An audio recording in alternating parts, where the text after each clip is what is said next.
Good morning, everyone. Welcome to the Rangers Reviews morning briefing. It is Wednesday, the 30th of October. Myself and Chris Jack, no Derek Clark this morning. You'll be disappointed to know, but we'll do our best to steer the ship through regardless, Chris. And we are here to talk about a big game. I will say at the start that we've already done a video last night reacting to the Rangers accounts, obviously the top line of that being a pretty alarming £17 million loss, despite the fact that there was record-breaking revenues. So if you want to get more accounts chat and hear Chris Jack explain all of that to you, then you can go back and watch last night's live stream. We're going to talk predominantly about tonight's game, Rangers against Aberdeen. The chance for Aberdeen to either go 9 points ahead of Rangers before Aberdeen, or for Philippe before Aberdeen, before Halloween. That rhymes, that's why I'm getting confused. Or for Philippe Clement to cut that gap to 3 points. This is a big game. I have been calling it the biggest non-Old Firm game in domestic competition Rangers have played in quite a few years. Am I being over the top, or do you agree with me? There feels like there's just so much riding on this tonight.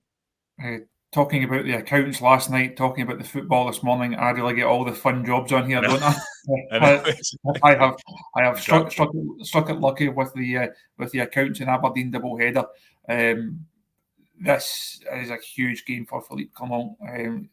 Both he and Nadine Barami were asked at the press conference yesterday, the usual line of how big a game is this? Does it feel like a bigger game? And of course, they reply with, "Well, every game's a big game. Every game we want to win every game." The cliches don't really wash with the Rangers support right now. They are fully aware of the significance of this 90 minutes. As I say in the piece that I've got on the site this morning, Aberdeen are a real problem for Philippe Clement right now. Not just being 6 points behind Celtic at this stage is one thing. You're always going to be judged against Celtic. That is your barometer as a Rangers manager. But a lot of the points that Clement has made about new players in the building and taking time, a lot of them can be answered by you look at the job that has been done at Pittodrie. New manager, half a dozen new players, lost their best player in the summer.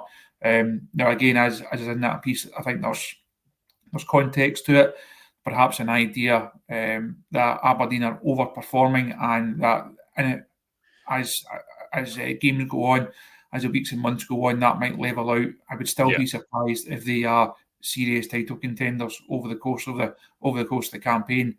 But if they were to go and beat Rangers tonight, you would have to say at this stage they've done a really, really impressive job. They've already done a really impressive job. But if they can add to coming back from 2 goals down at Parkhead with a win over Rangers, you have to give all credit to Aberdeen for the way that they've equipped themselves, and it would ask huge questions about the way that Rangers have equipped themselves.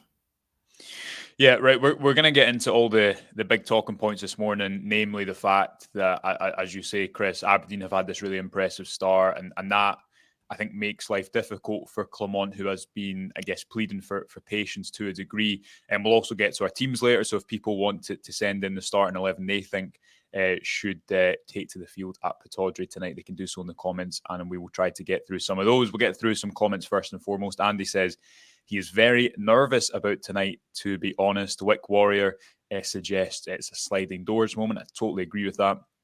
Donna echoing the sentiment just of the magnitude of this game. And James, a point we'll get into slightly later in the show when we discuss the teams, just reaffirming that it is a game that Rangers have to win. And I think the approach and all the optics that surround it matter a lot. You touched on a piece you have on the website this morning, Chris, which is an excellent read. And effectively, to summarise it for people who haven't read it or aren't subscribers and want to do so, it looks at the start that Jimmy Thelin has made at Aberdeen, which has been really impressive. They're level with Celtic, and it is almost November. They obviously got that 2-2 draw at Parkhead a couple of weeks ago. As you say, some of the underlying numbers suggest that they've slightly overperformed. So I've got it here that Aberdeen have scored 18 goals from 10.86 expected goals. So that's quite an overperformance. And they've conceded just 8 from 11.19 expected goals. By contrast, Rangers have scored 14 goals from 15.97 expected goals, while they have let in 6 goals from 7.8 expected goals. So Rangers slightly underperforming in front of goal and Aberdeen slightly overperforming. Those numbers don't include penalties. So there is, Chris, I guess, a bit of context, and Clement might point to that, and you touch upon that in the piece that, okay, maybe Aberdeen are in a bit of a high. But if Rangers don't manage to get a result tonight, no one will care about those underlying optics, will they? Because Aberdeen is still very much, I think, from having watched them a little bit, merit where they are. Yes, they've had a little bit of luck. Yes, you could say that the run of fixtures has been more favourable. They didn't have European competition. They still have a new manager. They still lost their best player in the summer. They still had, while not the extent of the rebuild that Rangers underwent, still a significant change to their squad this summer. And I guess what you're touching upon in the piece this morning on the website is, yes, Aberdeen pose a problem to Rangers because on a points basis, they're ahead of them. They have the chance to go 9 points ahead before November, which is unthinkable from a Rangers point of view, given where they want to be. But as well as that, the fact that Thelin has started so quickly and got results in the first instance, while Rangers haven't really at the start of this season, that poses a bit of an optics problem for Clement heading up there tonight as well, doesn't it? It's interesting. The manager mentioned in the first part of his press conference yesterday, he spoke a bit about perception and the perception of the start of the season, the perception of this team. And he clearly feels that the perception outside the building, to use his phrase, is different from what he sees inside the building. Clearly feels that things are perhaps rosier in the garden than a lot of fans and commentators like ourselves would say and would have people believe. I think it's a hard sell to the Rangers fans for him to try and put those points across, because ultimately the fans they are watching what he's watching. Okay, they don't see the team behind the scenes. They don't see how they're interacting in the changing room. They don't see that camaraderie. They don't see how the training sessions are going. But they have more than enough opportunities to judge players individually and collectively in the matches. And if you think back over the dozen, more than that actually, games that Rangers have played this season, how many really impressive individual and collective performances can you point to, and how many big wins can you point to? Not enough of them at this at this stage. It's fine saying this is a team for long term, that there is progression, that they will be better month on month, that they will be better year on year. You're at a club where the expectation is that you win today, and the fans want everything done and everything to be in place yesterday. You can't keep saying tomorrow. Eventually tomorrow comes and you have to deliver on that, and when it does, you then can't keep saying, well, actually I didn't mean that tomorrow, I meant the next tomorrow. Rangers need results in the here and now.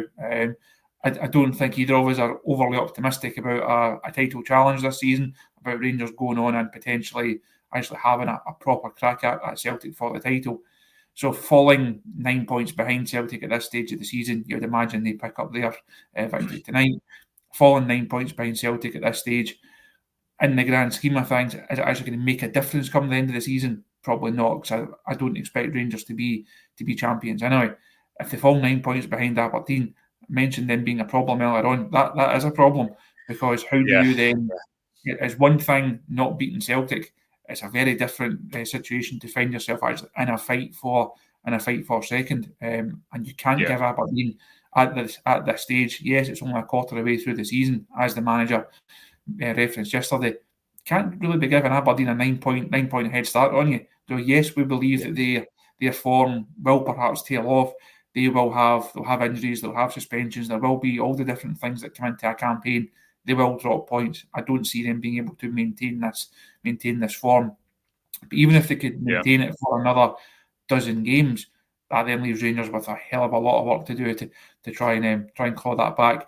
Especially when you look at Rangers' form and say, right, out of the next tranche of games in the next cycle, if you like, out of that 11, how many do you back Rangers to win? Certainly not 11 of them, unfortunately. You'd be optimistic at this stage to do so. Some contrasting opinions in the comments, as ever, Chris. This is why we love the show, because we get to hear from everyone. King Charles Spaniel says Aberdeen had 2 shots against Celtic and 2 goals. Didn't have much possession in that game, and by all accounts, their keeper made a few good saves, but they also managed to come back from 2 goals down, which is obviously something Rangers haven't managed to do in a long time at Celtic Park. Alex saying Aberdeen have won 6 fixtures by a single goal. I think Rangers have won 4 fixtures in the Scottish Premiership by a single goal. Could be wrong. They've had a kind run of fixtures and got lucky with some late winners. They also don't have European football to contend with. Rangers have nothing to fear. If we show up, we win. So Alex is confident. And Ross getting in touch to say no Rangers manager should survive falling 9 points behind Aberdeen. Chris, I guess optics is a word we've said a few times already. And that's really important, isn't it? Because so far, if you take Rangers season, or even if we stretch it back to last season, when, you know, the example we always go to, when they go to Kilmarnock, they remain top of the league that night, 18 from 20 in Clement's 18 wins from Clement's first 20 fixtures. Since that moment, they've been unable to build any momentum. You know, after that Motherwell defeat at home, Rangers had a really bad March to May, but also at the start of this season, there's not really been a game, to my mind yet, or a run of games that have got people up for the Clement project. And I guess that's what Jimmy Thelin has done. That there's probably an acknowledgement, yes, that Aberdeen aren't going to win every game this season. I think against Hearts, for example, they conceded a much higher expected goals than they created. Maybe at Celtic Park, I think Duke blocked one on the line late on. They also got slightly fortuitous.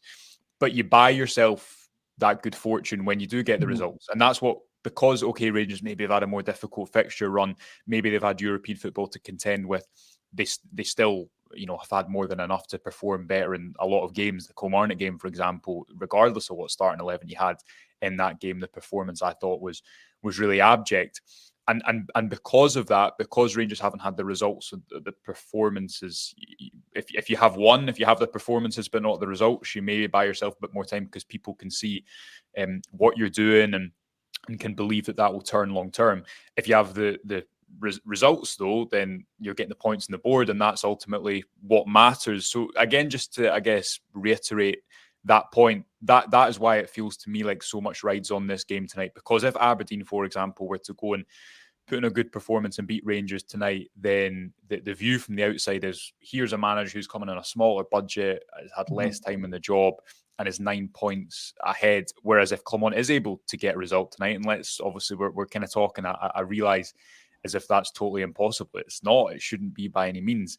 If he's able to do that tonight, then maybe this can be the type of result that kicks him on and gives his project a bit of belief, gives his team a bit of belief. Do you go along with that one way or another, this night feels like it could really, really determine Rangers' season, really, domestically? I think even if you take the Aberdeen situation out of it and you say you forget that they have put together this run of form, say in a different world, Rangers are just sitting in the gap between themselves and Celtic, and they're sitting second, and Aberdeen, as many people would have expected, are sitting third. Yeah, Rangers can't afford to fall 9 points behind or fall even further behind Celtic at this stage of the season, and you'll then be looking at this first cycle of Premiership games drawn at Tynecastle as a result that looked worse as the weeks went on, given how Hearts formed after that before their managerial change. So 2 points dropped there. An Old Firm defeat where Rangers were never in it, never laid a glove on Celtic, never got close to them. That's obviously going to carry huge damage for the manager and the players. You then fail a test at Kilmarnock. So if you then drop points at Pittodrie, another one of these big tests, another one of, as you said at the top of the show, another one of these games, these game marker games. Even if Aberdeen are not sitting second and you don't bother looking at a league table, there's still an awful lot of evidence thrown in the defeat to Dynamo Kiev and a tie that was there to be won. There's then a lot of evidence to suggest that Rangers are not in a good place, and the fans will see that. They will react to that. As you say, on the flip side, something that Barami actually mentioned in his press conference yesterday, this could be one of these like foundation results. This could be one of these games where you get a big result, big performance, and you kick on from it. Downside to that, as my fear is, we've said that already this season. You thought, and Chris, that was in that. Sorry to interrupt you, but that was a narrative before Kilmarnock, wasn't it? It was, and Rangers weren't able to, whatever barometer you want to use, get themselves up for that game. When that Kilmarnock game, I think carried. We were making very similar judgments about that Kilmarnock game before Rangers went to Rugby Park, because I think Celtic and Aberdeen had drawn the day before, hadn't they? So that presented an opportunity for, again, Rangers to shift the optics somewhat, and they were unable to to do it at Rugby Park. And we spoke, I think, after Malmo about that being the bar's being raised, the bar's being set. This is the performance that Rangers have to kick on from. It didn't happen. Even last week in the European game, you get a good 4-0 win over Bucharest, and it's a case of, right, this is now the level. This is Rangers being more clinical, converting more of their chances, a better all-round team performance, and you then go and follow up with a fairly drab 90 minutes against Mirren on Sunday. If they're then to follow that up again with another negative result against Aberdeen, then you can say, well, those two European ones, they don't become moments that Rangers can kick on from. They just become outliers in a season of really low-key, fairly poor performances. On the flip side of that, so they could do something. They could do something special tonight. They could go and produce a result and performance, and it could be one of those moments. But I don't think that just seeing the comments and seeing the social media and speaking to people over the last wee while, doesn't seem to be much confidence amongst the Rangers fans heading into this one. I think that probably tells you all you need to know about the start of the campaign. Yeah, people want to know who's calling you during a live broadcast, Chris. It's not a work-related call, so it's okay. Nobody has been sacked. No, well, always want the breaking news from you. A couple of good points from our esteemed listeners, which is no surprise. Scott Gervin says, will Aberdeen sit back? If not, we stand a better chance. We're usually better when teams come out to play. And Paul making a bit of a longer point, but along the same sentiment. When we press other teams, we control the game in Europe. We've done it. So why in the league do we not pressure the other team?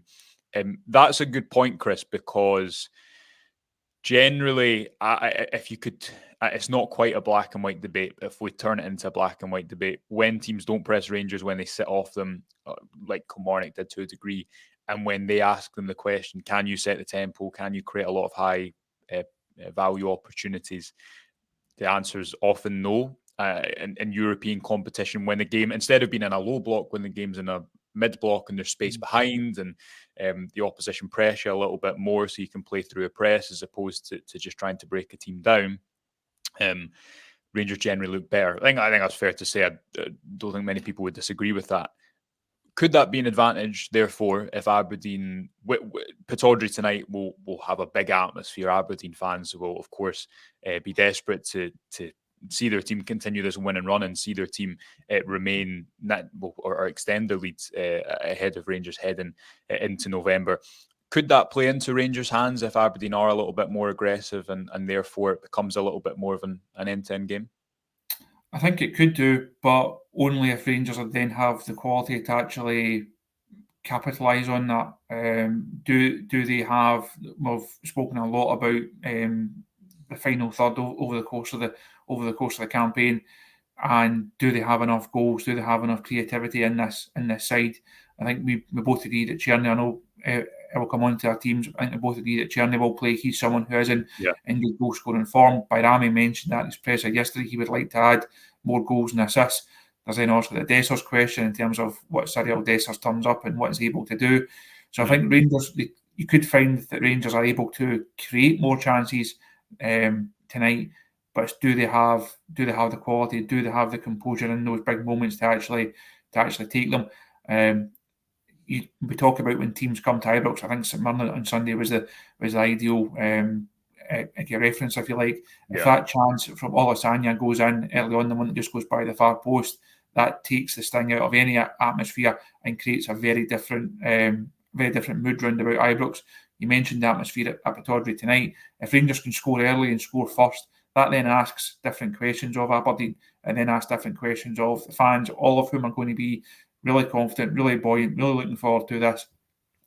If Rangers can start well and do the basics right first and foremost, if they can show that they're not going to be outfought, show that they're going to be able to win their duels, as the manager calls it, create a couple of chances, and most importantly, actually take one of them. If they can do that early on, that puts a very different slant on the game. It asks different questions of Aberdeen, potentially questions that Aberdeen have not been asked already this season. So that's the opportunity that's there for Rangers. It's whether they have those. Do they have it in them in these big games? Do they have that type of performance in them, or are we going to be speaking in 13 hours or so, probably as I'm sitting in the gantry? Are we going to be talking about a performance and result that was more like Kilmarnock? If it's anywhere near Kilmarnock, Rangers aren't getting anything tonight. If it's a big step up, then all the positives, all the things that we've just discussed, to try and put a slightly more positive frame on it. If it's the complete opposite from Kilmarnock, the result should be as well.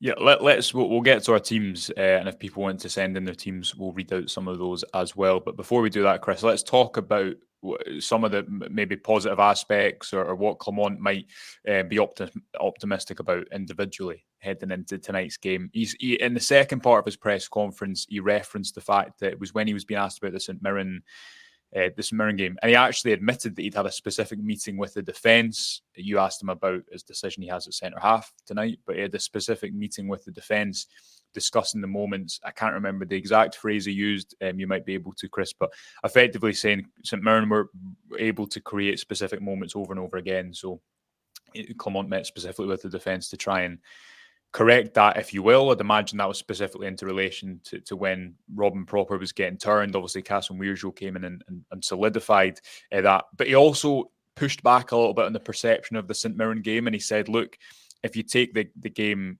in midweek in the Europa League, because Rangers were clinical, the mood changes. So, Igaman scores that late goal, and Cherney obviously gets 2 goals. If the St Mirren goalkeeper doesn't make a fantastic save in the final minutes on Sunday, then Cherney gets another goal, and maybe 3-1, it's a little bit more comfortable. If Cyril Dessers manages to finish late on when he's sent through, is that a fourth? And what Clement was trying to say was we created similar moments in either game, but we were far more clinical in one compared to the other, which I think has some validity, Chris, although you're relying on players scoring maybe not the highest value chances all the time, even though I guess that Cherney one was a pretty good opportunity. What do you make of that? And then maybe in particular, Václav Cherney as well, who has 5 goals in 4 games, hasn't really shown up as well, I'd say, like away from home in the Scottish Premiership. I think he's better when he's moving infield, and often in these games like Kilmarnock, he can get stuck out in the wing and be a bit ineffective. But he's Rangers' real danger man going into this game tonight, isn't he, on the basis of form? That quote just about the defence, he was asked, does the defence have to be better? And he said, yes, we talked about that. We showed images about that because it were the similar actions that they could do that we don't want to see. And it is also one of the strengths of Aberdeen. So we had a separate meeting with the defence about that. Went on to say that it's not a concern. There's no teams that go through games and don't concede chances. I think a lot of people will be looking at that centre half pairing with interest tonight to see which way he goes. And again, we talk about setting the tone. The 2 players that play in that area could really set the tone for Rangers. You would imagine, obviously, the best chance of Rangers winning the game tonight is by keeping a clean sheet. At the other end, Cherney, as you outlined there, he is a guy that's in good form. I thought the manager was really interested in part 2 of the presser, talking about the social media impact, and he also had that conversation with Cherney to come off Instagram after he came in for a bit of stick after the Leon game. His return then since has been good. I think you look at the goals he scored recently, and they highlight what he's good at. They highlight what he can bring to the side, and you know that he does have those moments in him. He is capable of those type of finishes. Can he do it often enough? Last couple of games suggest yes. Can he do it over the course of months, over the course of a season? Obviously, time will tell. I know we were doing teams and we're previewing games over the last few weeks. A number of people saying Cherney can't play. There's no other viable option on that right hand side. It's really him or Ross McCausland. I think a lot of people would say that Cherney offers more now than McCausland. So for me, he's definitely going to play tonight. It's Barami off the other side. It's Dessers through the middle. And as I touched on, it's do those 3. Do they have enough quality? Do they have what it takes in these big moments? Now the manager referenced there St Mirren game, and they created a number of chances, and it could have been if buts and maybes. You would be surprised if Rangers create the same number of chances at Aberdeen tonight. If you don't create the same number, that increases the pressure on you to maximise the ones that you do actually create. Yeah.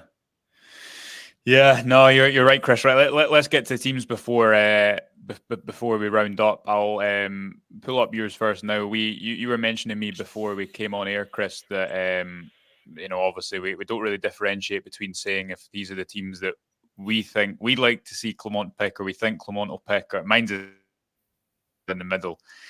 This is, I'm going to say, the team you would pick because it's an extremely flat midfield three. Talk me through it. I mean, I'd be surprised if Clement changes tonight. I'd like to see more physical profiles in that team. I'd like to see someone like Dujon Sterling come in from the start. You're going with Cassim Weirjo and Balogun, the centre half pair, that ended the game against St Mirren. Talk us through your 4-3-3 there. I think we'll take the centre half position first. I think there was major red flags about Robin Proper's performance on Sunday. He didn't handle the physical challenge at all. Made a number of mistakes. I think as you touched on at the start of the week, it's not the first time that he's been removed. Obviously, then look back to the Killer game. I know there's an injury in play as well, but you could easily make the case for he didn't deserve to be on the pitch for those closing stages, whether there was a knock in there or not. Balogun gets the nod for me because there's this doubt over John Souttar. Manager mentioned yesterday he's available, but can he get through 90 minutes? That generally means if Clement says someone can't get through 90 minutes, very, very rarely does he then actually start them. I think you could all but rule Souttar and Lawrence out just because of what he said yesterday. So Balogun therefore starts. I think Cassim Weirjo was decent at right back on Sunday. I thought Rangers looked better when he moved into centre half. I do like what he brings to the side. I think it's really interesting to see how he copes in this type of game. He has more of a physical profile about him than Robin Proper. So for me, that would be the two. Like you, I think we both like Dujon Sterling. Both like to see him in a Rangers side, but it's where does he actually fit in? It's not going to be at right back because we're fairly confident that James Tavernier is going to play. It can't be one of the more attacking roles because there's better options there. So that then leaves a midfield slot for him. I think Rangers, they have to have more control. They have to have more dominance in that midfield area. Barron and Raskin been good in the last couple of games.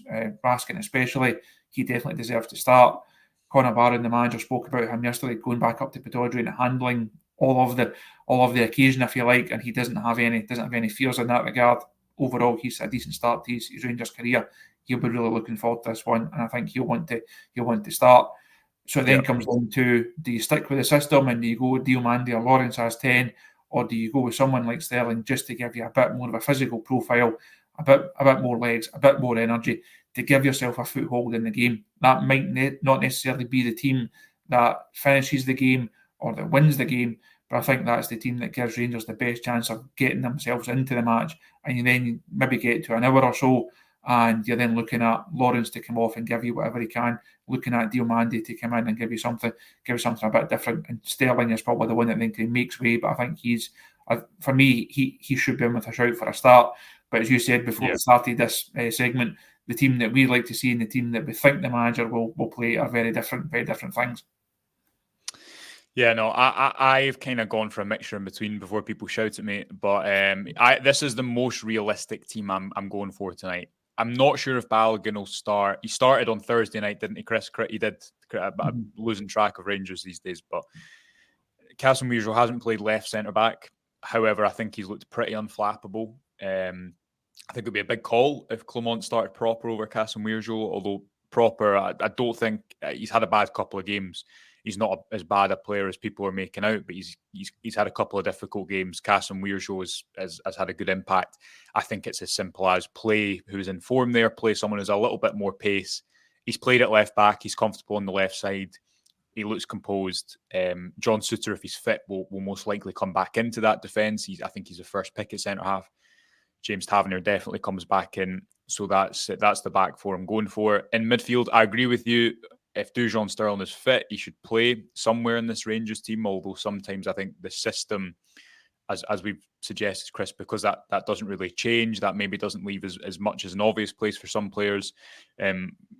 I'd like to see Sterling in there. He only played 16 minutes, I think, or 15 minutes the weekend against St Mirren, although he was very bright. I'm not sure if Clement will throw him in from the start, given that he's missed about a month or so of football before that. Tom Lawrence, you're probably right in saying that he won't start if he was in contention to play and it wasn't quite decided up until yesterday. But I don't think Diomandi's been great at number 10, and typically if you look at big European away games, Clement sticks with a number 10. I know Lawrence drops in and forms more of a 4-3-3, but I don't think he'll go for a more conservative midfield just because he hasn't done it so far. It'll definitely be Bayrami and Cherney, who, if they have space, I think can be decisive. Cyril Dessers is due a goal. And Barron and Raskin, I've got them the wrong way around. It should be Raskin on the left side and Barron on the right side there. Big day for Conor Barron going back to Aberdeen, and Nico Raskin, I think, is Rangers' forward midfielder at the moment. And Clement will hope he can continue those good performances, because I think he's improved Rangers at the base of midfield.